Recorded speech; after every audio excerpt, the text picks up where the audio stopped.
تمام اہل پاکستان کو جشن آزادی مبارک ہو۔ 14 اگست یوم آزادی پر اپنی خوشیوں کا اظہار کرنے کے لیے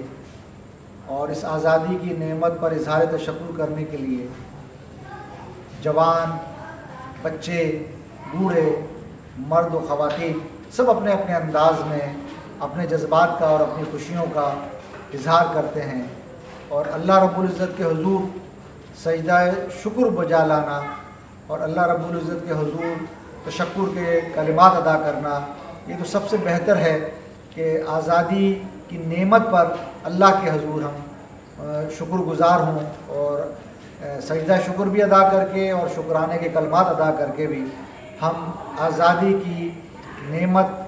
پر اپنے رب کے حضور سربا سجود ہوں۔ لیکن اپنی خوشی کے اظہار کے لیے بطور تہوار بھی ہم بہت ساری سرگرمیاں انجام دیتے ہیں۔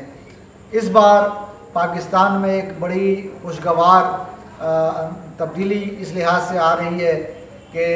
جشن آزادی کو منانے کے لیے پاکستان میں شجرکاری کی مہم کو اس سے منسوب کیا گیا ہے۔ تو اس میں اسی حوالے سے مصطفی تحریک پاکستان نے یوم آزادی پاکستان کو یوم شادابی پاکستان کے عنوان سے منانے کا جو فیصلہ کیا ہے، اس پر میں مصطفی تحریک کے رضاکاروں کو دل کی اتھا گہرائیوں سے مبارکباد پیش کرتا ہوں کہ پاکستان کو سرسبز و شاداب بنانے کے لیے، پاکستان کو ہرا بھرا بنانے کے لیے یہ بہت ہی اچھا اقدام ہے اور اس پر جتنا بھی انہیں خراج تحسین پیش کیا جائے وہ کم ہے۔ ہم تمام پاکستانی اور خصوصاً مصطفی تحریک کے رضاکار بھرپور انداز میں اس مہم میں حصہ لیں اور ہر شخص اپنے حصے کا کم از کم ایک درخت تو ضرور لگائے اور اس درخت کو لگانے کے بعد اس کی اس طرح سے حفاظت اور آبیاری بھی کرے کہ وہ پودا جو لگایا ہے وہ پھلے پھولے اور ایک تناور درخت بن جائے۔ پاکستان میں جو موسم کی تبدیلی آ رہی ہے، ہم دیکھ رہے ہیں کہ گرمی کی شدت میں بیش بہا اضافہ ہوا۔ اس موسمی تغیر کی وجہ جہاں اور بہت سارے عوامل ہیں، وہاں ایک یہ بھی وجہ ہے کہ بہت زیادہ پختہ تعمیرات اور روڈز وغیرہ اور پلوں کی تعمیر ہو رہی ہے، لیکن اس میں درخت کاٹے جا رہے ہیں اور جتنے درخت کاٹے جا رہے ہیں ان کے متبادل درخت نہیں لگائے جا رہے، جس کی وجہ سے موسم میں بہت زیادہ تغیر آ رہا ہے اور گرمی کی شدت میں اضافہ ہو رہا ہے اور جو سیلاب آ رہے ہیں بہت زیادہ، اس میں بھی ایک وجہ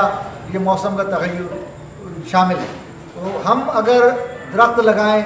خصوصاً ہمارے دیہاتوں میں بہت جگہ ہوتی ہے، تو اگر ہم درخت لگا دیں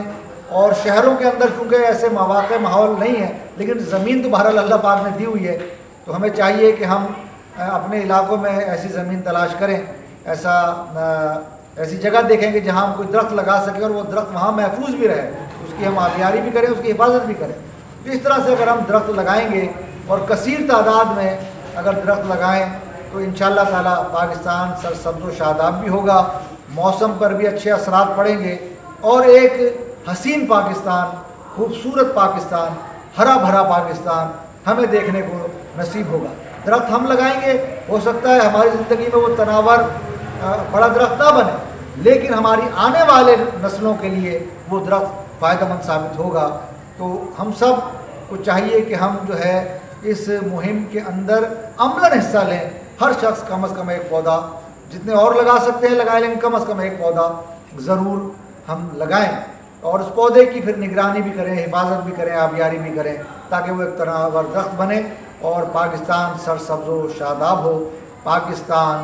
زندہ باد، پاکستانی عوام زندہ باد و پائندہ باد۔ السلام علیکم ورحمۃ اللہ وبرکاتہ۔